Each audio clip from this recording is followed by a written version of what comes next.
Hi, welcome to Pennsylvania Newsmakers, and as always, thanks for watching. Well, the state continues to have billions of dollars in unmet transportation needs, translation, roads, bridges, and mass transit. And then could Pennsylvania have what's going on in Wisconsin with public sector strikes and all sorts of disputes in the state capitol? A duo of the state's leading reporters are on hand to analyze that. Pennsylvania politics and government in depth and in detail. And guess what? It all starts right now. This is Pennsylvania Newsmakers, a fast-paced, unrehearsed weekly discussion with and about the leaders who shape your world. And now, here's your host, Terry Madonna. Hi, welcome back to the program. Well, I'll tell you what, it's all quiet in the state capitol right now, and I'm looking across the table at Laura Olson. She's a reporter with Capitolwire.com. Are you allowed to say what you're going to do in the future? Yeah, you can. Yeah. Come on, get it out. I'll be going to the Pittsburgh Post-Gazette's State House Bureau. There you go. And Robert Swift, who's covered the, I won't say how long you've covered the Capitol for State decades secret. With Times-Shamrock, two of the state's best reporters. All right, Laura, let me start with you. All quiet on the home front, right? No demonstration. So the big question that I think is on everybody's mind, Wisconsin, Pennsylvania. Pennsylvania is a pretty strong union state, 60,000 state employees, I guess, unionized. Robert, do I got that about right? Right, yeah. School districts, all unionized. Is this likely to happen? Governor Corbett? Are we going to see the rallies like they've had in Madison? So go ahead. It seems unlikely. Talking to Governor Corbett's folks, they are really hesitant to start up a battle with the unions like we're seeing in Wisconsin. I mean, they have the liquor store privatization on the table, right. And there's some kind of piecemeal union fights where the liquor store employees are upset about that. Some of the public school employees are going to be upset about the school vouchers. So there's little bitty union battles, but not a... They already have some controversies. Now, Robert, there are two things to think about here. One is the negotiations. The union contracts expired June 30. They're up for negotiations, as I think everybody, most of our viewers now know. And there will obviously be arguments about wages and health care benefits and all that, but not structural changes like we've seen. Change the collective bargaining law in this state.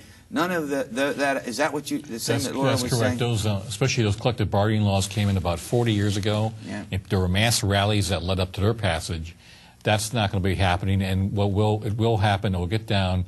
I mean, Governor Rendell former Governor Rendell said that he got the state employees to start contributing towards their health care. Right. So it'll be over how much, on that score, and how much they should pay towards their coverage.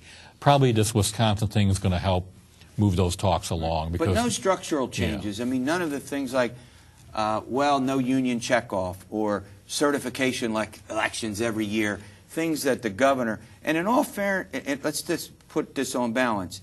Governor Walker in Wisconsin during the campaign, he said he was going to do these things.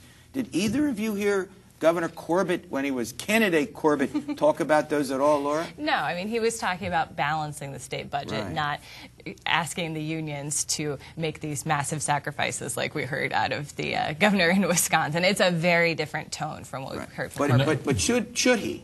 We don't think he will. The way it could come up would be what they call right-to-work legislation, which would, this has been around previous decades but never went far, but that's where basically you can't, force an employee to join a union to pay dues. Right. Now, Kevin Harley, the spokesperson, and I think you all have written about this, or your colleagues have, has said, we don't think right-to-work legislation will pass the legislature. Is that correct? Yeah, it's something that's come up in discussions in past sessions and hasn't really moved forward because there is a lot of opposition. But there will be a bill introduced, if it is not already, by Representative Darrell Metcalf, correct? Yes, and one of the things, the little quirks we learned about this thing, Wisconsin, the Democratic senators fled the state to prevent a quorum because at least one had to be there. That Pennsylvania doesn't have that kind of a rule. So they just need a quorum. There's no party. Isn't like no leverage for Democratic senators. So what he's saying, in effect, is if the Democrats were to flee, stay around, Democrats. We don't want you to flee. But should the Democrats flee, that means the Republicans, 112 to 91 in the House, 30 to 20, could do the business without the Democrats. Is that what basically you two are Yes. saying? All right. Well, look, They might welcome that, actually. they might welcome that. All right, we're going to run to a break, and we come back. There's at least two other things I want to get to before we deal with the transportation issue. Very important topic. We're going to run to a break. We'll be back following these words. This broadcast of Pennsylvania Newsmakers is presented by the Pennsylvania Chamber of Business and Industry, the statewide voice of business, and by the Pennsylvania Cyber Charter School, bringing educational innovation and freedom to the children of Pennsylvania.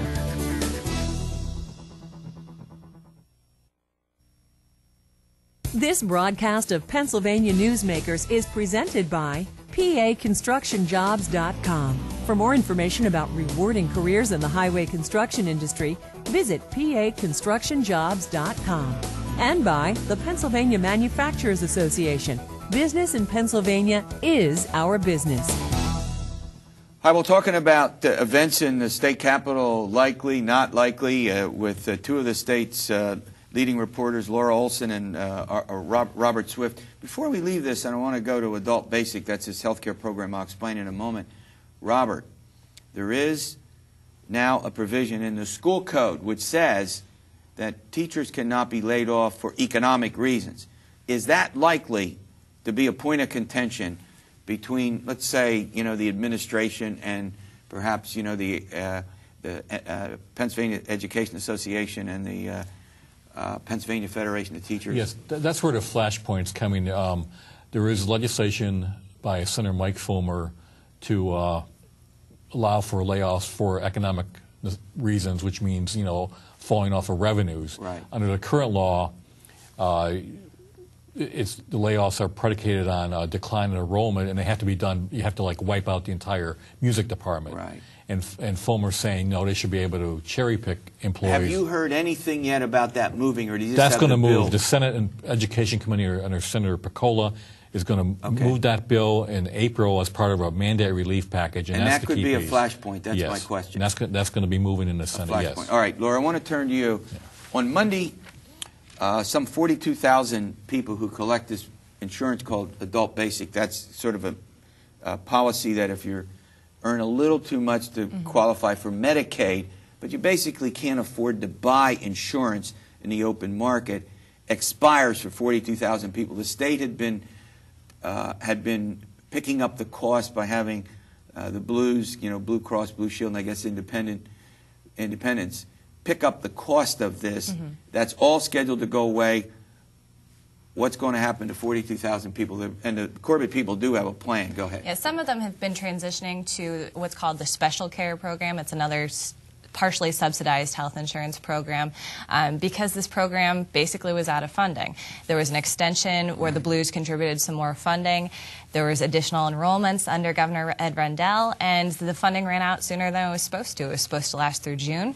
It lasted through the end of February. So they have been transitioning some of these folks. They're going to continue to do so and try and get them, those with pre-existing conditions, onto this health care. Now, one of the arguments is that transitioning the payment they would have to make for the coverage is more than they can afford. Exactly. Because these are folks who don't earn a lot of money, right? The Adult Basic is about $36 a month for their premium. The Special Care is about $140 a month. And so it's a significant change. Democrats have a plan. Some of the Democrats are arguing that this is too much and that there's some alternative plans, which the Republicans don't seem all that much interested in. Am I right or wrong about that? That's right. There's a number of proposals by Democratic lawmakers. I think I saw one even to use maybe the legislative surplus for it, but they're not. Those bills aren't moving. So the bottom line here is it looks like 42,000 people will have to transition and pay more or lose the coverage. Is that right? And most of those people, many of them have, according to other experts I've had on this program, do have pre-existing conditions, which might make, if they had to go in the open market, they'd have to pay more for insurances. You both agree with that? Yeah. All right. Robert, let's turn to two topics to sort of end our time together. Sale of the liquor stores. Let's start with that one. It's been tried before. What's the latest update on that? The latest is the Senate Law and Justice Committee had they're getting ready to hold some hearings on this thing. But so far, the major proposal out there is still from the House Majority Leader Mike Terzai, which would auction off, maybe about 750 licenses for retail. But you're starting to hear back from, say, some of the free market advocates, well, why should we limit the number of liquor stores? Why not, go... Well, we want to have one on every block. We could have like... Well, they're saying that these 3,000 would be the normal per capita. Oh, my gosh. And then I think as this debate evolves, you're going to start hearing from the supermarkets who may want wine and beer sales on their premises. So I think it's getting out of the gate, and this is going to be... This will heat up, you think? Yeah, and at the same hearing, then we heard about the folks saying, no, but if you do that, then some people are going to live so far away from the liquor store, and they're not going to be able to get to the liquor store. And so you have people arguing there will be way too many, and people arguing they'll be too far away. And there is no doubt that there's at least three groups of people, and we've talked about this before, that will have some concerns here. One is the United Food and Commercial Workers, the union that represents them. Number two would be Mothers Against Drunk Driving, and number three would be sort of social conservatives who don't like any activity by them yet, or are they sort of waiting until the bill starts to move? Either one. They're still waiting. You really, except for the union that's been out front. Yes. But the other groups are still waiting. And plus, there's a third issue out there. Right now the LCB has a mandate to serve the entire state. So they have some stores in maybe some rural areas, may not be the best money makers, but the question was, what's going to happen if you're out there and you have to go, 30, 40 miles to get a bottle of liquor. So that issue's out there also. So we haven't seen the bill yet, so it's kind of hard for the opposition to form until they know what exactly they're forming against. But there isn't any doubt that this is going to be a huge controversy when it comes up. And now, Governor Corbett is for the sale, correct? He is. Now, but the specifics of it have yet to be decided. He has yet to really weigh in on the details on this thing. And some of these details cropping up. And I mean, the Mike Terzi bill, I personally don't think that's going to be the, All right, we're out of time. There's some other things that I want to talk to you about, school choice and some other things. We'll have you back and we can do that later. All right, transportation, roads, bridges, mass transit. The state is in need of billions of dollars. It's scheduled to lose a couple $100 million this year. What's the likelihood that you've been on these roads lately? We've all been in these roads. We need to do, I don't know what we need to do, but we need to do something. And Bob Latham, our expert, is going to come in and he's going to tell us what we should do. We'll be back in a moment. This broadcast of Pennsylvania Newsmakers is brought to you by Pennsylvania Credit Union Association. Pennsylvania Credit Unions, where people are worth more than money. To find a credit union that is right for you, check out ibelong.org. And by the Energy Association of Pennsylvania, Pennsylvania's energy information source.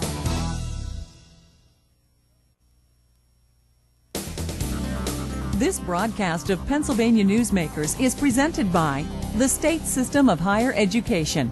14 state-owned universities. The state system is the largest provider of higher education in Pennsylvania.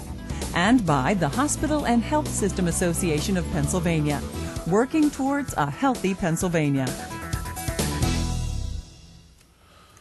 Hi, welcome back to the program. Joining me as often is the case is Bob Latham. He's the Executive Vice President with the Associated PA Constructors. He's one of our experts we get in here to talk about particularly transportation issues. Bob, I've been driving around now. I don't think it's just me. I mean, the roads are horrendous right now, and we're losing money, as you've come on the show and talked about, and we have no game plan to fix them. So am I right or wrong about the road problem? Well, the situation is this. We've been working on our bridges for about the last 3, 4, 5 years, and that's rightfully so. We've got a big backlog. Our geography means that we have more bridges. We've been trying to fix those, but we don't have enough assets to then keep up with the road surface quality. Right. So, we're kind of robbing Peter to pay Paul on this. And the thing is, you have to keep up with both. Now, what you're experiencing, of course, now is this freeze-thaw issue. Well, but and it still has to be we're headed taken care of, we're headed into pothole season, so it's going to appear worse. But it still has to be taken care of, doesn't it? Absolutely, now, absolutely. You have to maintain your current system before you do anything else. And that doesn't include all the sort of big structural repairs that need to be done because you've got roads that were built 50 years ago, and now go ahead. Well, this is the big issue right now. 50 years ago, Eisenhower created the interstate highway system. All these projects are now coming due. They're wearing out, and they're going to need to be repaired. It's a very expensive prospect. We had an expert commission, the Transportation Commission, identify $3.5 billion worth of needs. And we have to keep in mind it's not just PennDOT roads, but local governments are struggling to keep their 77,000 miles of roads that they maintain. And our public transit systems have capital needs as well. And I'm not talking about, taking care of union contracts. We're taking, they have bridges that their facilities run over as well. So it's a multimodal system that we have to work on. All right. Well, let's get into just a couple of the major points. As you point out, there's a $3.5 billion need that's been identified. We're scheduled to lose out of the operating budget a couple of $100 million. Is that right? Well, right now at the federal level, the biggest problem at the national level is the uncertainty in the program. March 1st is a deadline for reauthorizing, as they call it, the highway program, and also this continuing resolution to keep the government going at the federal level. So these disruptions don't allow PennDOT or don't allow agencies to plan properly. So Congress has really been derelict in its responsibility of having a long-term funded program. And not only that, they haven't put any more money into the federal program since 1993 either. So well, let's talk, okay, so we've got everybody, and I think everybody agrees we have a problem. I mean, there's no debate about this, am I right? That's correct. And if you did a Google search on this issue, you will not find one editorial that says, you will not find one newspaper article that says we should not be doing this, that we should not be putting more money into roads and public transit. We're part of a huge coalition known as the Keystone Funding Coalition. We have everybody from the American Association of Retired Persons, transit agencies, bicycle advocates, because they're looking for wider shoulders and better roads to, as alternative transportation. So this is not just a highway builders issue. I want to get to the solutions in the next segment, what we need to do. But before that, is it not true that if we don't take care of this, the roads, bridges, mass transit problem that you've identified, that the economy of this state will suffer egregiously? Business people that locate businesses, they look at all the issues as to where to locate. Number one issue is what's the tax structure. Number two is what's the access to highways and transportation. It is the second most important thing that makes businesses locate, and that means jobs and that means economic development. In a state that's constantly hungry for new jobs. If you have a deficient highway system, companies are not coming to you. All right, we're going to run to a break. Bob, when we come back, I'm going to ask him specifically what he thinks the legislature and the governor ought to do to help resolve this problem. This broadcast of Pennsylvania Newsmakers is presented by Highmark Blue Shield, changing the way health plans work for business with a variety of plan options for employers and more choices for employees. Information is available at highmark.com. Have a greater hand in your company's health. And by the Pennsylvania Healthcare Association, the future of long-term care.